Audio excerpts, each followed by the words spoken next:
सुनने वाले मित्र, आप लोग महान हैं और यूकी कंपनी के तरफ से हमारे रमित भाई के आदेश रहा कोई वीर की गाथा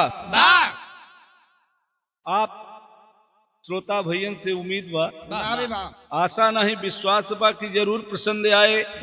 आप लोग तमाम वीर की गाथा सुने होंगे दोस्त।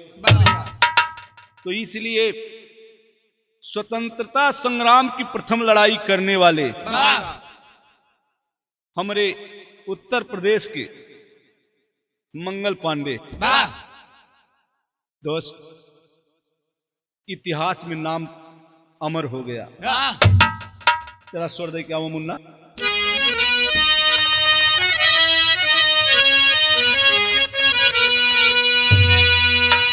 हो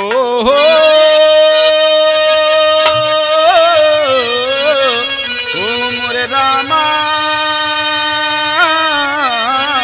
हो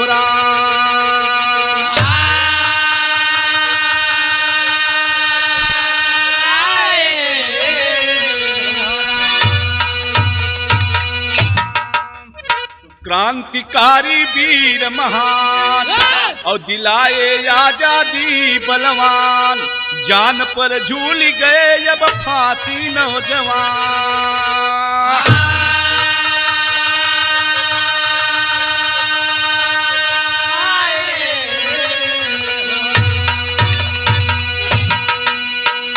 सुनने वाले बड़का भैया, हमारे देश के जवान आज हमके आजादी मिली, हमके एकदम स्वतंत्र भय कि कितना वीर अपनी कुर्बानी दिए।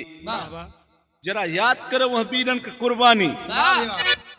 कितना तो आज चोरी डकैती छिनैती होता, कुर्सी के लालच लोग इंसान के नहीं चिन्हता। बारे बहादुर ये जवान देश के हमारे बाबूजी चंद्रशेखर आजाद, भगत सिंह, मंगल पांडे देश को आजाद किए बाबू। एक लाइन कव्वाली के टुकड़ा बा मुन्ना।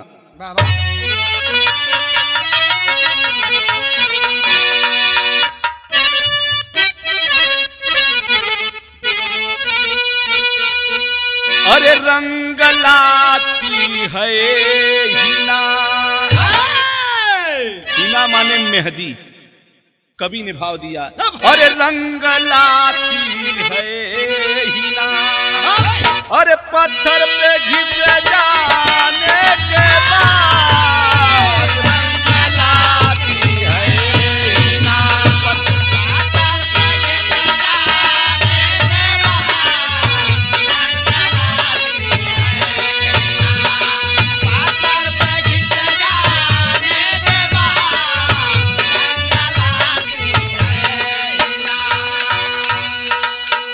यह गीतिया से, यह गजल से अच्छी कवि जी के लाइन बाबा बूजी भाव मिला कि शेर के आगे भला क्या, शेर के आगे भला क्या, की लड़कियों बात है, शेर के आगे भला क्या, की लड़कियों बात है, शेर के आगे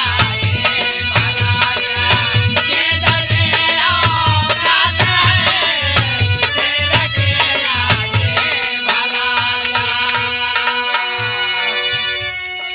क्या, आगे भला क्या, की लड़कियों कात है, जंग में लड़ते वही जो जंग में लड़ते वही जो वीरों का फौलाद है।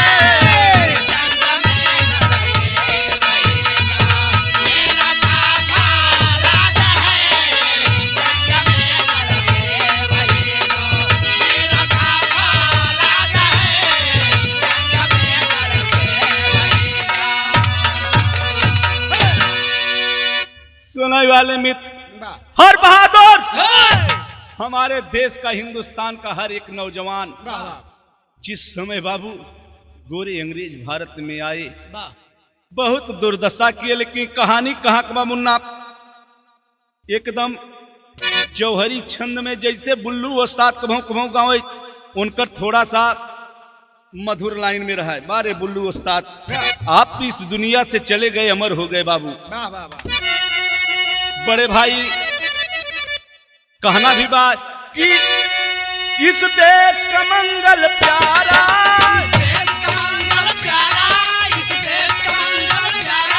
बलिया के रहने वाला, जब आई घर की रानी,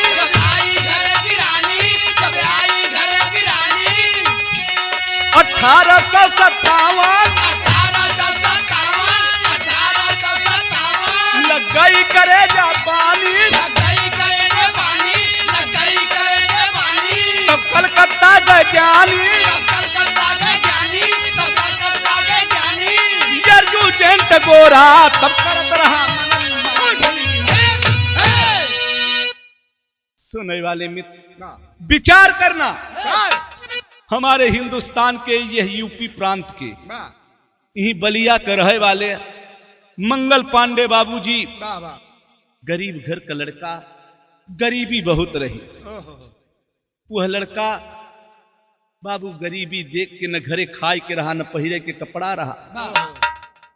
वह विचार किया, बाबूजी से कहे लगे कि बाबूजी हम कलकत्ता जा। चला गए कलकत्ता। बाबूजी ईस्ट इंडिया कंपनी आई थी भारत में, आप लोग सुने हुए हैं। वह लोगन के नौकरी देते, अंग्रेज मनमानी करत रहा। आज को वह अंग्रेज का नाम एडजुटेंट रहा बाबूजी। इतना शैतान, इतना हैवान। 12 हिंदुस्तान हर एक जवान बाबूजी यह पेट के लिए ईस्ट इंडिया कंपनी में नौकरी ढूंढने मंगल पांडे भी लाइन लगाए हैं बाबू। नौकरी के तलाश बा, भर पेट भोजन नहीं मिलता, पहिरे के कपड़ा नहीं बा। सुने वाले मित्र आज पहुंच गए कलकत्ता, लाइन में लगा बा नौजवान मंगल पांडे। बिरहा में गीत लगे मुन्ना,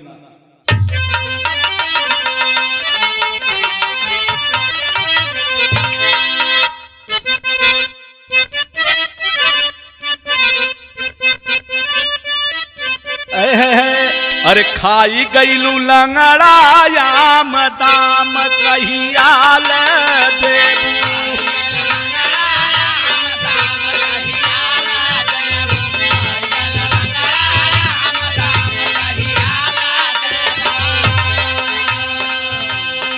सुनने वाले बड़का भैया एके हमारे जनाब हैदर अली उस्ताद बहुत गाँव है कि जवन पर कैली तू गुमान समान खराब हो जाए।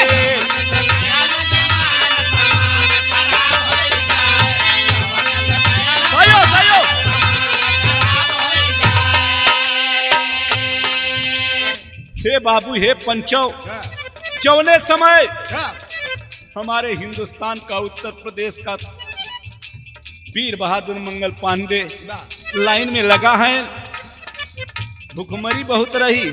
आज पेट भरत मास्टर साहेब। एक जमाना रहा बाबा कहीं बेटा, उस दिन देखे है कि पेट भर भोजन नहीं मिलत रहा, पहिरे के कपड़ा नहीं रहा। जौने समय हमारे यही बरौत बाजार में सन 1 जुलाई 1928 में पैदा हुए बाबा। जौने समय बताएं कि बचवा, जौने समय देश गुलाम रहा, पहिरे के कपड़ा नहीं रहा, खाए के भोजन नहीं रहा। साइकिल से 15 साल 14 साल के अवस्था में जौने समय जाए बाजार तो उस समय सामान नहीं देखे रहे, सुई धागा बेचे वाला आए रहा, वो बेचत रहा कि आठाना का दुई सुई खाए के न पिए के गुबुर गुबुर पिए के आठाना का दुई सुई कहीं जेबा में जब हाथ ना हुआ तो अठन्नी नहीं रही। विचार कर कितनी गरीबी रही बाबूजी, कपड़ा बांध के पहिरात रहा। वह समय कैसे सुई लेवाई गए तो डोरा नहीं, भगत महाराज जुहात रहा। ई जान ले कि हाय रे समय हाय रे जमाना। बाबा बताओ कहीं आए पर आज तक डॉक्टर मना कर दे तक देखे ई चावल जिन खाया तुम्हारे बुखार भवा, लेकिन दोस्त बाबा कहें जौने समय चौरे उरे के चावल फुफारे आ जाए तब लोटा में दाल और चावल रहर तो तिरान रहे लेकिन चावल नहीं रहा। कहें जौने समय लोटा में चावल डलाए तो हम पचे केवाड़ी के लुका रहे कि चावल फूफा छोड़ देते तो खाए ले।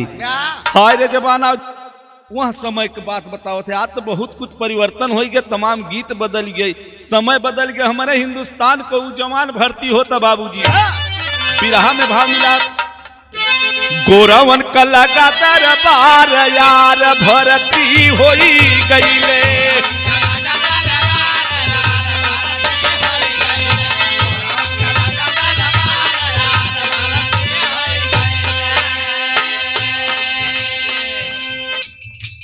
सुनने वाले मित्र अर्जुन पाजी कर भारती जवानवा,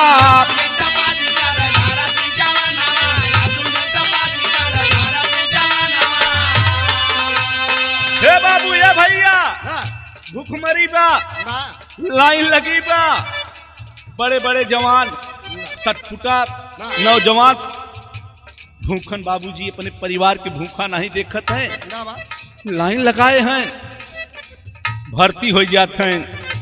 विचार करना दोस्त, ये अर्जुन टप्पाजी कर भर्ती जवानवा,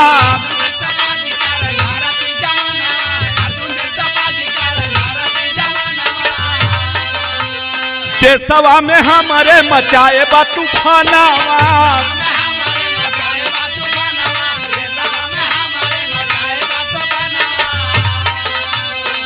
ए भैया ए बाबुआ, 1 महीना 2 महीना 3 महीना हिंदुस्तान उत्तर प्रदेश के बचवा जब वह नौकरी करे लगा तो देखा था कि अरे बाप रे बाप, ये गोरी अंग्रेज हिंदुस्तान में आकर के बहन बेटिया की आबरू भी लूट रहे हैं। सुनने वाले मित्र विचार करना, देशवा में हो तरा जब भारी अपमानवा,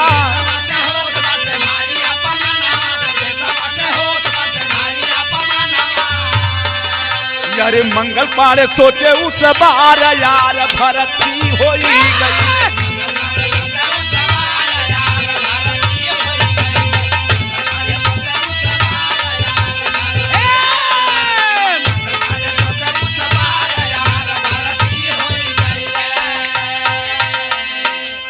जौने समय भर्ती हो गए धीरे धीरे जान गए कि हमारे देश का इन्हन कितना दुर्दशा करते हैं। देखे लागे मंगल होई भारी अत्याचारवा,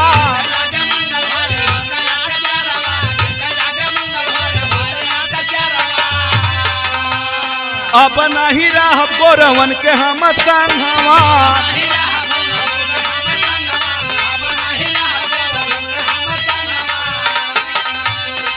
अरे बाप रे बाप, हमारे देश का जवान जौने समय पैसा का तलालच बा बाबू, गरीबी बा, लेकिन जिस समय मंगल पांडे देखा कि अरे बाप रे बाप, इतना तकलीफ हमारे हिंदुस्तान इनके मिला था, ऐसी नौकरी, इन नौकरी बेकार बा बाबू। विचार करना, सच बात है बाबूजी कि जो देश के हित में काम करेगा पैसा न देगा। चोरी बेईमानी इतनी मेहनत के बाद भी आज हमारा हिंदुस्तान स्वतंत्र नहीं बा बाबू। विचार करना दोस्त, कहना भी बात कि देखे लागे मंगल हो तो भारी अत्याचारवा,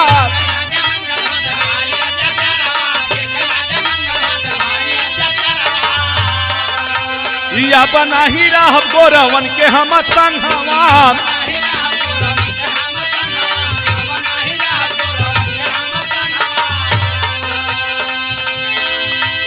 टोलिया बनावे पर बार यार भर्ती होई गई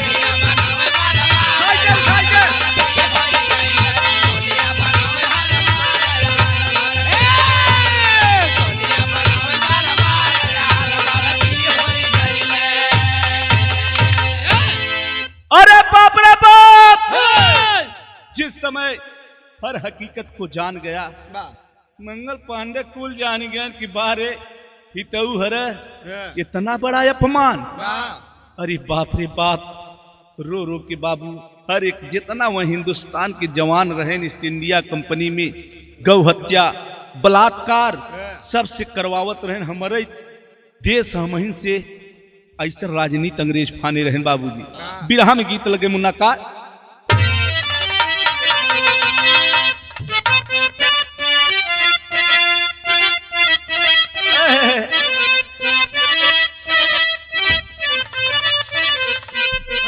मंगल पांडे जिस समय जान गए एक एक जवान से कहते हैं कि भैया हिंदुस्तान के इज्जत आप लोगन के हाथे बा।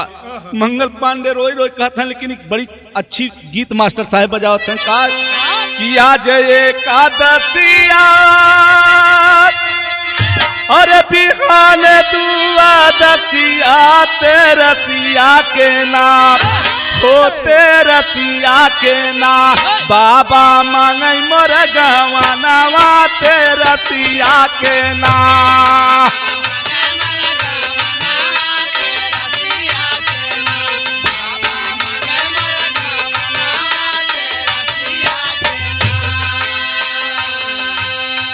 लेकिन ही के कभों कभों आप लोग सुनत होबे कि उखिया में खेलालू रहरिया में खेललू भूलाई गईलू ना हो भूलाई गईलू ना ई है बुढ़ावा का तुधिया भूलाई गईलू ना।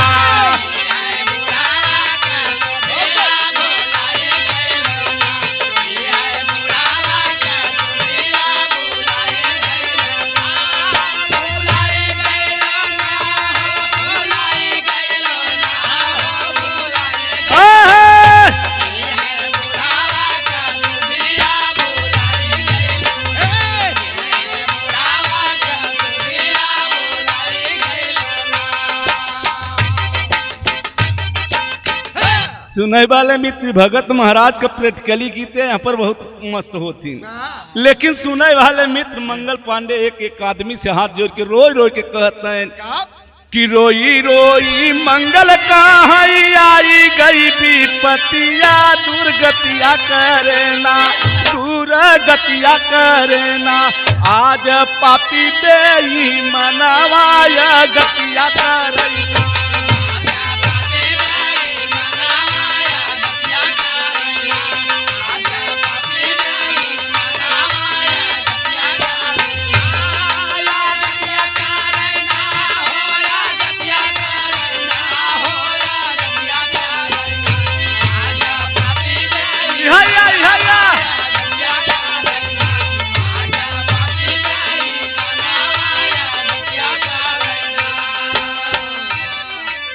रोई रोई बतावे तड़पैया जे मोर बहिनिया दुर्गतिया करैना दुर्गतिया करैना आज पापी बेई मनवाया गतिया करैना।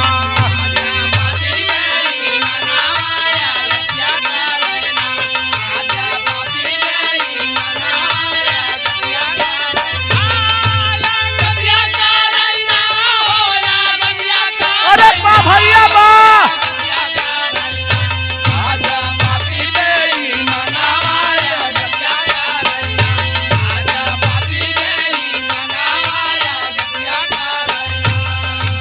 रोई रोई देता पीड़ा तबते दोहैया दुर्गतिया करैना आज पापी बेई मनवाया गतिया करैना।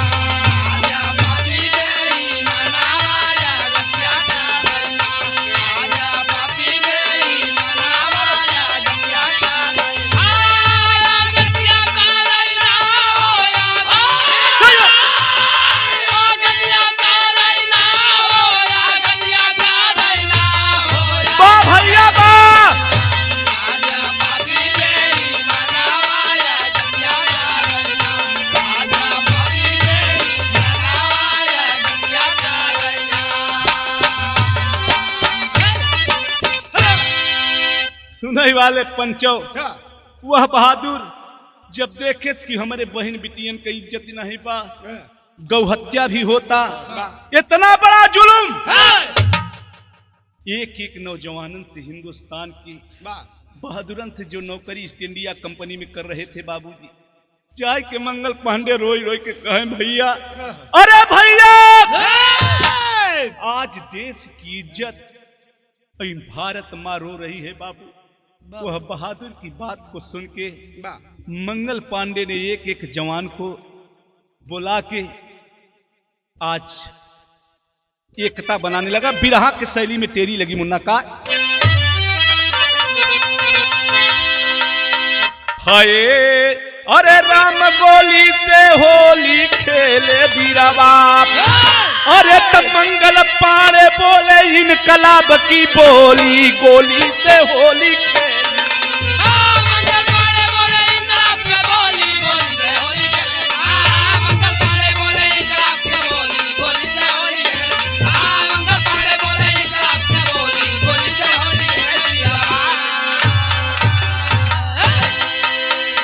जब बहादुर टोली बना लिया, एक एक जवान हिंदुस्तान का एक मुसर चंद न वो 10-20 जने बाहर बहादुर जौने समय इनकलाब को बोली लगा के भूल गए घरे गरीबी बा, ई भूल गए कि माई बाबू बिना भोजन कहन।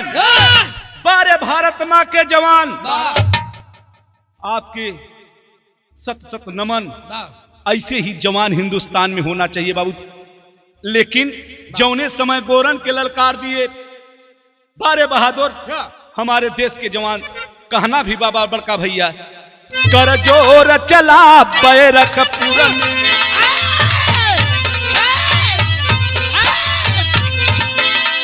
कर जोर चला बैरक पूरन,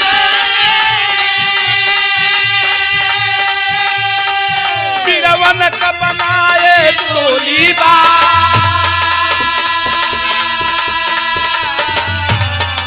टोली से गोली चलाए,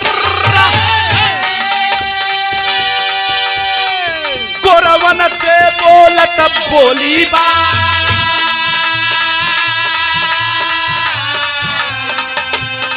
निकला तू हूँ या बयाद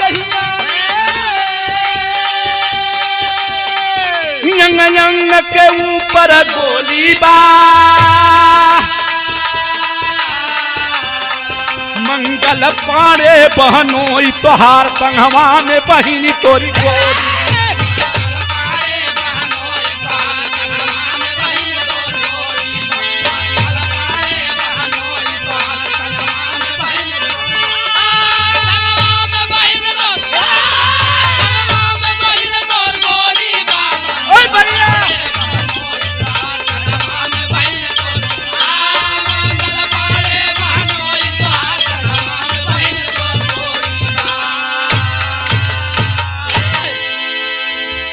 सुनने वाले मित्र व्यंगात्मक भाव मिला बाबूजी, मंगल पांडे बहनोई तोहार संघवा में बहिनी तो गोरी बा, ललकार दिया गोरे अंग्रेज एजेंट को।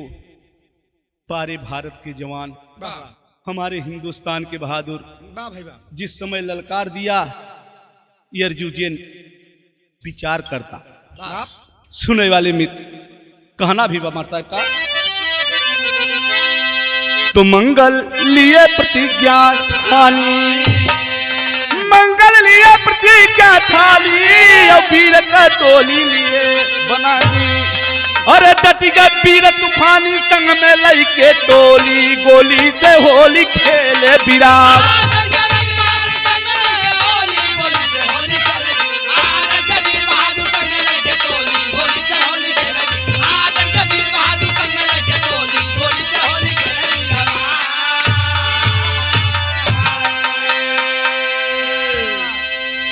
वीर बहादुर संघ में लई के टोली, गोली से होली खेले बीरवा। सुने वाले बड़का भैया इतना ही नहीं, दोनों कहती बहादुर एकदम तैयार हैं। बड़का भैया चौलरिया लगे मुन्ना का और एक कबो कबो हमारे बाबा गाँव आई कि कारण कवन नयायनी हमारे घर सजानवा हो भवनवा निकलला गई सवनवा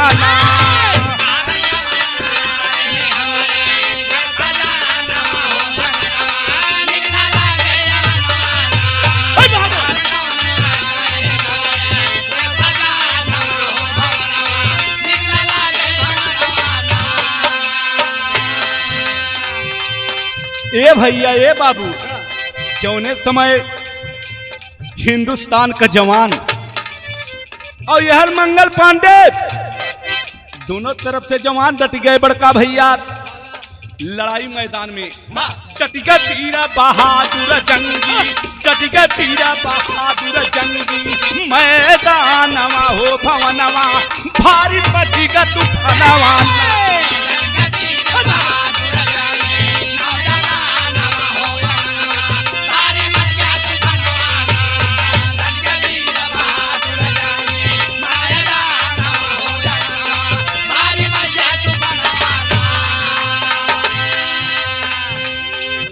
गोली पर गोली लगी जाई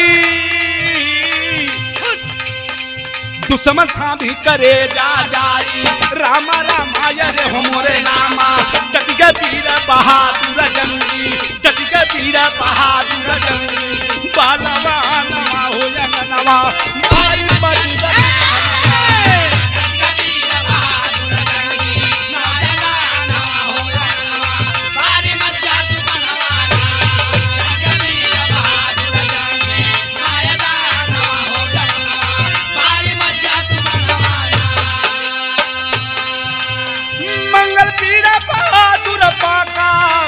दुश्मन के भारी डाका रामा रामा रे हमरे रामा सोचे अर्जुन तना बची ही जब परानवा हो भवनवा भारी बची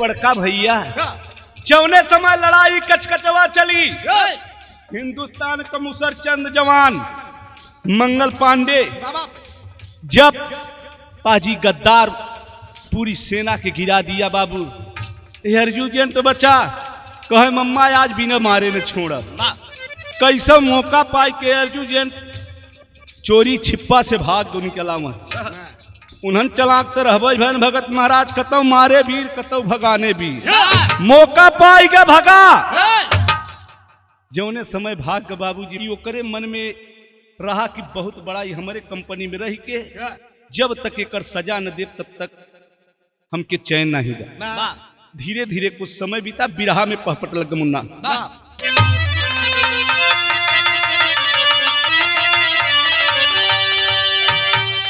और भागा यार अर्जुन बचा के जानवा बिचरनवा में अब भागे तोहरा न बची पर नवा बिचरनवा में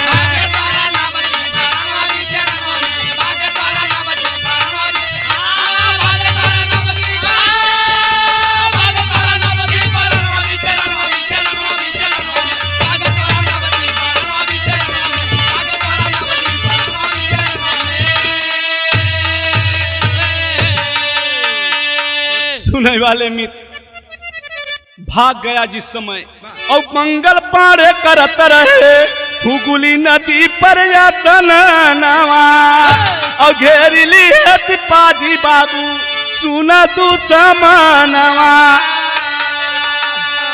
5 महीना बाद कलकत्ता में जे भाई गई बगल में हुगली नदी है दोस्त उस हुगली नदी पे स्नान मंगल पांडे करते रहे पकड़ लिया और जौने समय पकड़ लिया भारत के शेर को बाबू और मारी मारी के पूछे लगा बाया बिचरनवा में अब आगे तोहरा न बची पारनवा बिचरनवा में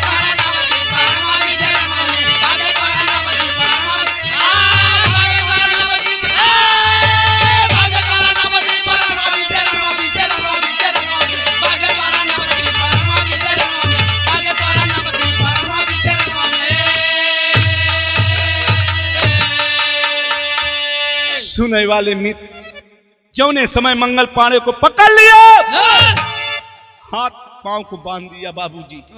और जब हाथ पांव को बांध दिया, अब मार मार के पूछने लगा कि पहले अपने दल का पता बताओ, पहले दल का पता बताओ। हिंदुस्तानी जवान रखा, खबरदार आवाज मत उठाना, नहीं हर पल भारी हो जाए। सुनने वाले मित्र हुआ क्या, आल्हा में प्रमाण लगा मुन्ना का।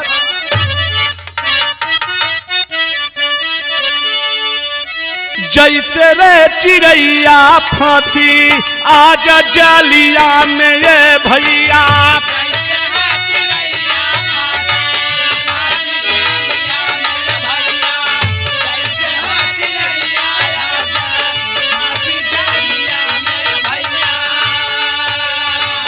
पापी बहेलिया बाबू कर तराहवा,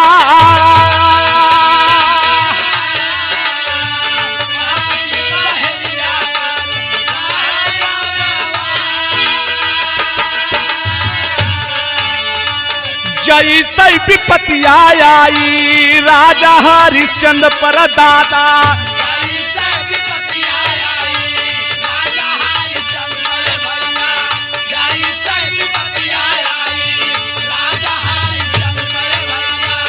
तुम घर पानिया भरे हो सरकार,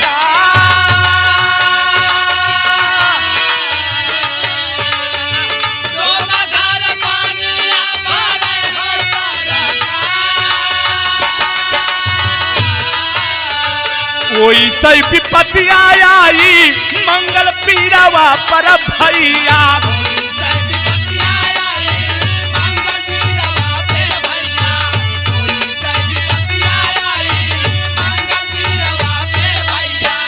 हाथ हाथ नाड़ी बाजी दी है बलदा,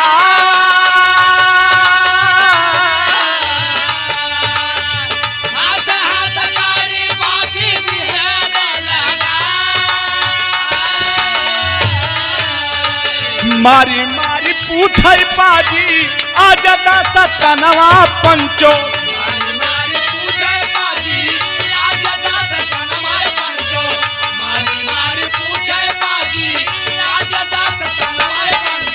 लेकिन न बताए हमारे भारत कभी,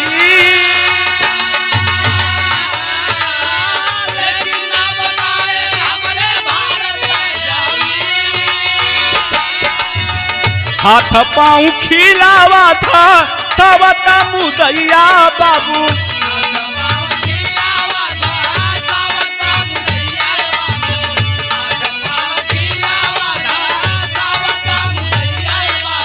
लेकिन न बताए भारत माता का यह वीर,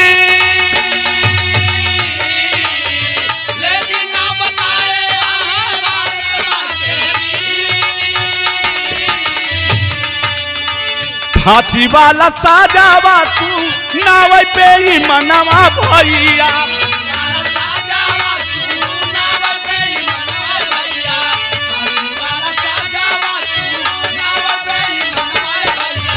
धन्य भारत माता धन्य लाला ना तोहार,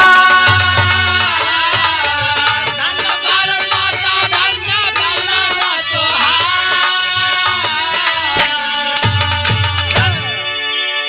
सुनने वाले पंचों, जिस समय हमारे हिंदुस्तान के जवान मंगल पांडे को हुगली नदी पर पकड़ लिया बाबूजी, बारे गद्दार पाजी बेईमान हिंदुस्तान के जवान को हाथ में हथकड़ी पांव भी बांध दिया बाबू, और पूछे लगा कि तुहार टोली कितना ब कितना जवान है। बारे मंगल पांडे एक एक जवान का नाम नहीं बताया। यहाँ तक प्रमाण मिला बाबूजी कि भारत माँ के दुलार प्यार इतना बढ़िया, भारत के वीर स्वतंत्रता संग्राम के प्रथम लड़ाई लड़े वाला बहादुर के हाथ में बिरंजी गाड़ा खीला यहाँ पार से यहाँ पार कैले है। लेकिन बारे बहादुर, बारे वीर, बारे हिंदुस्तान के जवान, बारे भारत माँ के पुत्र आज से नहीं किया, लेकिन हिंदुस्तान का बाबू पता नहीं बता। बिरहा में आखिरी लाइन में बाबू कहना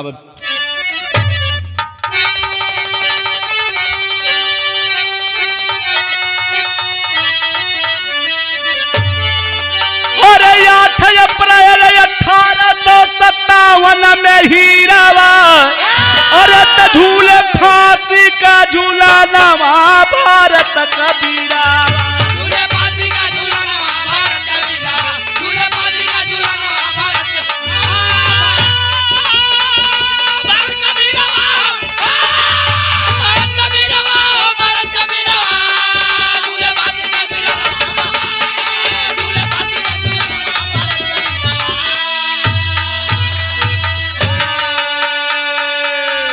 और झूली गईले मंगल पांडे फांसी का झूला नावा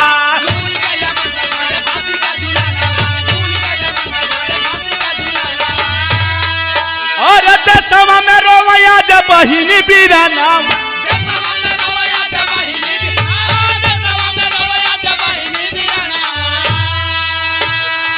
और मंगल पांडे अमर होएगा भारत का हीरावा अरे तो झूले फांसी का झूला नवा भारत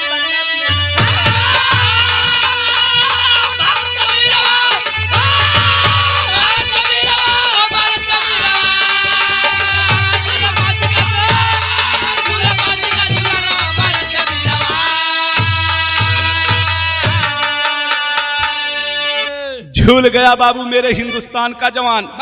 जौने समय पूरे हिंदुस्तान में हाहास मच गया। अरे वीरता के देखी बहे आँखिया से पानी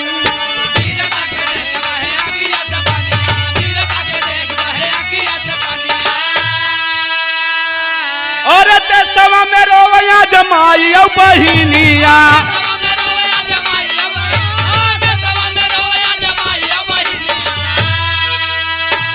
और भाई शहीद आज भारत का हीरावा अरे तो झूले फांसी का झूला नवा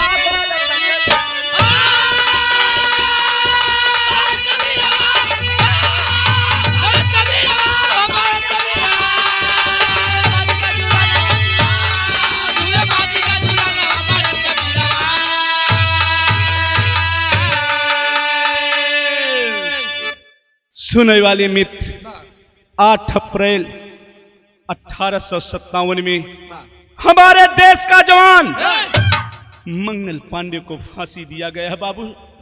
एक एक हिंदुस्तान की माई बहन सबकी झरझर आंख से आंसू बहाता बाबूजी। स्वतंत्रता संग्राम के प्रथम लड़ाई लड़ने वाले मंगल पांडे ने सबसे पहले उत्तर प्रदेश का जवान बाबू शहीद हुआ। तो राम कैलाश राम गुण गाई राम कैलाश राम गुण गाई और भागीरथी की एक कविताई और गावे दिनेश यादव लइके संग में टोली गोली से होली खेल बिरा।